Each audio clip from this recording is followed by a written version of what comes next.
Ang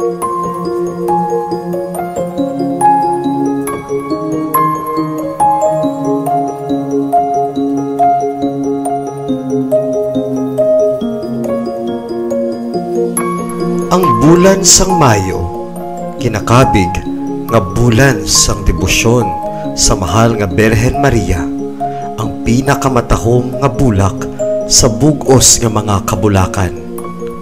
Kita nga mga Pilipino, gintawag sa isa ka titulo bilang Pueblo Amante de Maria, pungsod nga nagahigugma sing labi sa mahal nga Iloy. Sa aton pagpadayon sang tradisyon kag debosyon sang Flores de Maria, ginadala naton ang aton tagsa-tagsa ka mga pagpangamuyo sa tiilan sang mahal nga Iloy. Bit-bit ang tagsa-tagsa ka mga kabulakan nga nagalarawan sa isa ka madalom nga debosyon nga indi matupungan sa ordinaryo nga pagpahangop sa nagligad na nga mga henerasyon. Gani kabataan man, pamatanon, hamtong kag tigulang, ululupod naton nga pagkaselebrahon ang debosyon sang tagsa-tagsa sa aton sa mahal nga Birhen Maria sa Flores de Maria. Sa ngalan sang Amay, kag sang Anak, kag sang Espiritu Santo. Amen. O Iloy sang Dios, Iloy sang himpit nga paghigugma, Iloy sang mapag-on nga pagtuo, kag Iloy sang santos nga paglao. Bisan makasasala kami nga dako, nagapangalaba kami sa imo, nga imo kami hatagan sing mga bugay nga amon kinahanglan sa paghiwat sing maayo sining imo nga Flores. Tinluan kag himpiton mo o Senyora ang amon kalag, agud tumanon namon sa gihapon ang mga nahanungod sa sining bulan nga ginahalad namon sa imo kabay pa.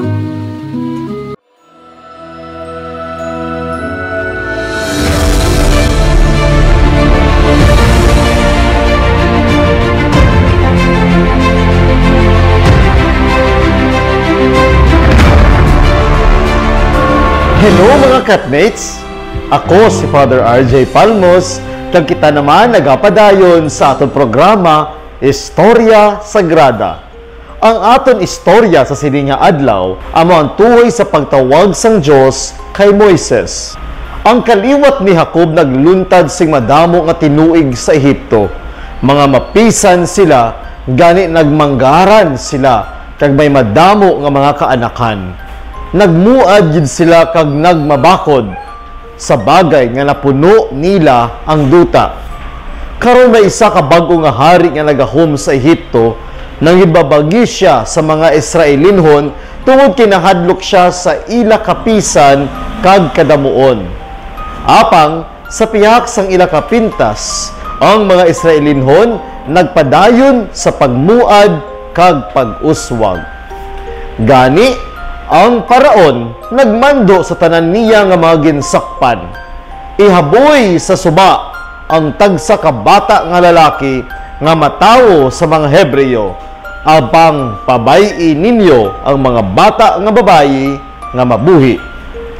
May isa ka tawo sa tribo ni Levi nga nagpangasawa sa isa ka babayi sa amuman nga tribo. Nagbusong ang iya asawa kag nagbata sang lalaki. Sa makita niya nga ang bata gwapo, gintago niya ang bata sa sulod sang 3 ka bulan. Sang indi na niya matago ang bata tungod kay nagadako na ini, nagkuha siya sang isa ka alat nga nahimo sa tabunak. Ginsulod niya ang bata sa sini nga alat, kag ginbutang niya sa bibi sang suba nga may matag-as nga mga hilamon. Ang yautod nga babayi nagtindog sa ulunhan sa pagbantay kung ano ang mahanabo sa bata. Karon, ang anak nga babayi ni Paraon nagkadto sa suba agud magpaligo. Kag samtang siya nagapaligo, ang iya manog atipan nga babayi nagdayan-dayan sa pangpang sang suba. Nakita niyang basket nga alat nga nahuman sa tabunak, kag ginsugo niyang iya ulipon sa pagkuha sini. Ginbuksan ini sa anak nga babayi ni Paraon, kag iya nakita ang lapsag nga lalaki nga nagahibi. Naluoy gid siya sa bata kag nagsiling, isa ini sang mga bata sa mga Hebreo. Si Miriam nga mong utod nga babayi sang lapsag nagpamangkot sa iya, luyag mo bala nga magpangita ako sa isa ka babayi nga Hebreo nga magaatipan sa sining bata para sa imo? Nagsabat siya, lakat ka. Kaya naglakat ang bata nga babayi, kaya gintawag ang iloy sang bata. Nagdako ang bata, kagindala ini sa anak nga babayi ni Faraon, kaginayop niya kasubong sa iya anak. Kag nagsiling ang anak ni Faraon, ginkuha ko ini sa tubig, gani akon siya pagahingadlan, Moises. Nagdako si Moises, kag samtang si Moises nagalakat-lakat, iya nakita ng isa ka Ehiptohanon nga nangin mapintas sa mga sa isa ka Hebreo. Gani, nagpalapit si Moises, kag iya ginpakigbato ang Hebreo, tubtub nga napatay niya ini. Lipod sa ibalo nga may nakakita gali sa iya. Tungod sini, nagdali-dali palagyo si Moises, agud nga makapalagyo sa Paraon. Nagpalagyo si Moises, tubtub nakakadto siya sa kadutaan kung sa diin ginasagod ang makahayupan ni Jethro, ang pari sang Midian. Kag dito, samtang siya nagabantay sa kahayupan, nakakita siya sa nagadaba-daba nga kahoy-kahoy. Ang tingog nga amo mismo ang Diyos nagsiling kay Moises, hindi ka magpalapit, ubaha ang imo sandalyas, kay ang duog nga imo ginatindugan, balaan. Ako amo ang Diyos sa imo amay, ang Diyos ni Abraham, ang Diyos ni Isaac, kag Diyos ni Jacob. Nakita ko gid ang kapintas sa mga taga-Ehipto sa ako makatauhan, kag nabatian ko sa pagpangayo sang bulig. Nagpanaog ako sa pagluwas sa ila sa mga Ehiptohanon, kag sa pagpagwa sa ila sa amo nga duta, pakadto sa isa ka maayo kag malapad nga duta, ang duta nga ginsaad. Apang si Moises nagsabat, ang mga Israelinhon hindi magpati sa akon, kag sa akon ginasiling. Ang Diyos nagsiling, magaupod ako sa imo, singgani sila ang Ginoo, ang Diyos ang inyong katigulangan, ang nagpadala sa imo. Pamalandong, daw ano kadamo sa mga tao sa karon, nga katulad sang Paraon sa Ehipto nga nagsiling, wala ako kakilala sa Diyos, kag wala sila magatuman sang iya kasuguan. May kamatuoran nga madamo kita nga makatoliko, ang nagabaligya sang aton pagtuluhan tungod lamang sa isa ka palangakuan, agud maging katapo sa isa ka likom nga talapuanan, tungod lamang sa isa kamanggaranon nga asawa o kunbana o pilak. Madamo sa aton utod nga makatoliko ang wala lasing pagtuo sa Dios tungod sang kakulang sa ihibalo tuhoy sa iya ginatuuhan. Gani, pagpangagda ini sa aton, agud nga padaluman pagid naton mga kauturan ang aton kaangtanan sa Dios. Tagini ang aton topiko sa sini nga adlaw sang Istorya Sagrada, ang pagtawag sang Dios kay Moises.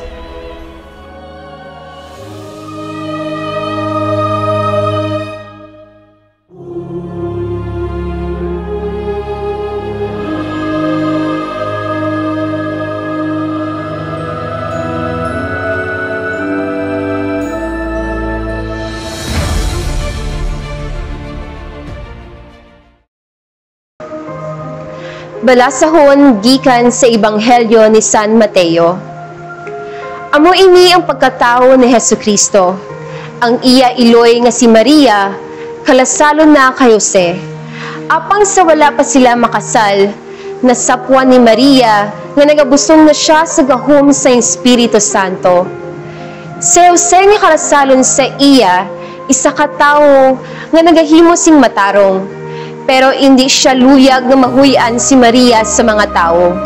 Gani, ging pakamaayon niya ang pagbiya sa iya sa tago lang. Samtang ginabinag-binag ni Jose, ini nga mga butang, ang isa ka anghel sa Ginoo nagpakita sa iya damgo nga nagasiling, Jose kaliwat ni David, hindi ka magkahadlok sa pagpangasawa kay Maria, kay ang Espiritu Santo amo ang naglalang sang ginabusong niya. Magaanak siya sang lalaki, kag pagahingalanan mo siya nga Jesus. Kay magaluwas siya sang iya mga tao sa ila mga sala. Karon initanan na hanabo, agud mapamatud-an ang ginhambal sang Ginoo paagi sa mga propeta. Ang isa ka ulay magabusong kag magaanak sa isa ka bata nga lalaki.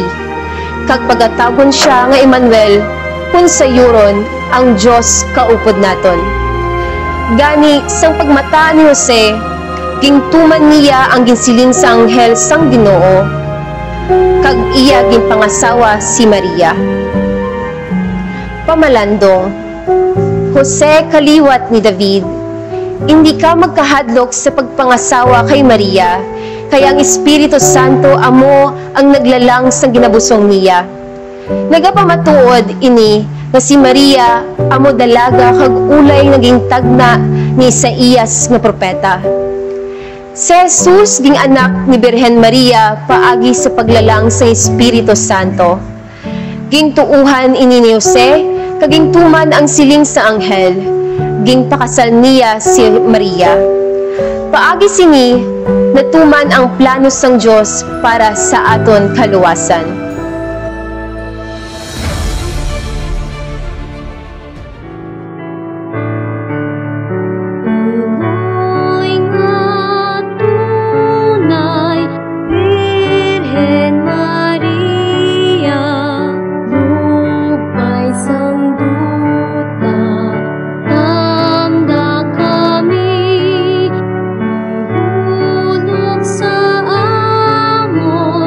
Ang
O langit nun nga amay sa amon paghalad sa imo, sang sining adlaw sang Flores de Maria.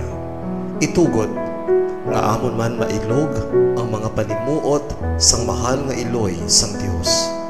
Itugot man nga sa amon tagsa-tagsa kapag pangginawi kag pamatasan, kami man mangin matahom nga mga bulak para sa iban nga katawan.